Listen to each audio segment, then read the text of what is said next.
কর্পোরেশনের সিসি ছাড়াই ফ্ল্যাটের মিউটেশন হলো কিভাবে? বেআইনি বহুতল থেকে কিভাবে ট্যাক্স আদায় করলো পুরসভা? বেআইনি বহুতল, তা সত্ত্বেও জলের কানেকশন মিলল কিভাবে? জলা জমিতে কিভাবে তৈরি হলো চারতলা বিল্ডিং? প্রশ্ন অনেক। বাঘাযতীনে বসে উত্তর দিলেন মেয়র ফিরহাদ হাকিম।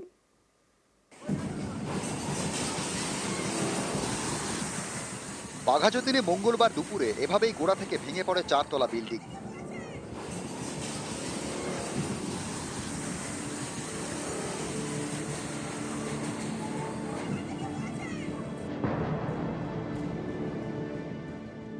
এটা প্রমোটার নিজে পাকামি করে একটা নিজের কিছু একটা কোনো লোকের পাল্লায় পড়েছে, হরিয়ানা সে সেটা করে দিই। দায় প্রমোটারকে নিতে হবে, এনাদের ক্ষতিপূরণ প্রমোটারকে দিতে হবে। প্রমোটার যাবে কোথায়? লিফটিং কাজ করা নয় তো, আমরা তো দিতাম না। যদি আমাদের কাছে আসতো আমরা দিতাম না। এখন আমাদের নজরে এসছে, আমরা আরো এটাকে ভিজিল করব। অনেক কষ্ট করে টাকা জোগাড় করে স্বপ্নের ফ্ল্যাট, মাথা গোঁজার নিশ্চিন্ত একটা ঠিকানা, সেটাই আর নেই। এসএসসি নাম্বার ছিল, ইভেন আমি ব্যাংক লোন নিয়েছিলাম, আমার up to date tax clear, আমার নামে মিউটেশন আছে, সব ক্লিয়ার আছে। কিন্তু ক্লিয়ারেন্স সার্টিফিকেট তো নেই। ইভেন না, ক্লিয়ারেন্স সার্টিফিকেট নেই, কিন্তু ট্যাক্স আমি রিসেন্ট 29 তারিখ দিয়েছি। আমি লাস্ট নভেম্বর 29 তারিখ আমি লাস্ট ট্যাক্স দিয়েছি। কর্পোরেশন দিয়েছি। এটা কিভাবে হয়? সিসি নেই, আপনি ট্যাক্স দিচ্ছেন। সিসি নেই, কিন্তু আমার তো লোনও হয়েছে। পুরসভার কমপ্লিশন সার্টিফিকেট নেই, তবু মিউটেশন হয়েছে। কলকাতা পুরসভাকে ট্যাক্সও দিতে হয়েছে। এখানেই প্রশ্ন, পুরসভা সিসি ছাড়া মিউটেশন হলো কিভাবে?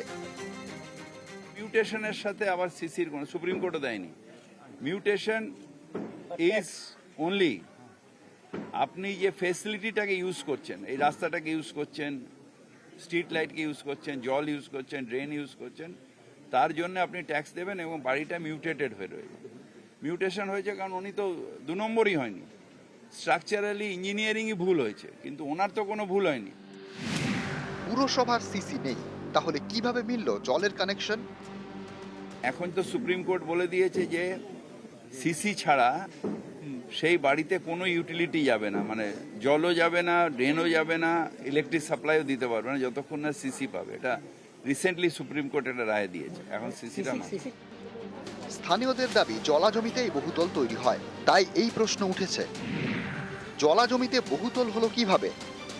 আর যদি জলাভূমি থাকে তাহলে তো আগে ওনার টাচ করার আগে সয়েল টেস্ট করা উচিত ছিল। সেই সময় যখন এখানে সিপিএম এর বা বামফ্রন্টের রাজত্ব ছিল, সেই সময় বেশিরভাগই জলাভূমি, সেইগুলোকেই বোঝানোটাই কালচার ছিল। এটা আমরা আসার পরে আইন টাইন করে এটাকে স্ট্রিক্ট করেছি, জলাভূমি আর বোঝাবো না। বাঘাযতীনের শুভ অ্যাপার্টমেন্টে 8টি ফ্ল্যাট, থাকতো 8টি পরিবার, প্রত্যেকেই ঘর ছাড়া। এই পরিবারগুলো এবার কোথায় যাবে তার উত্তর নেই। নিউজ 18 বাংলা।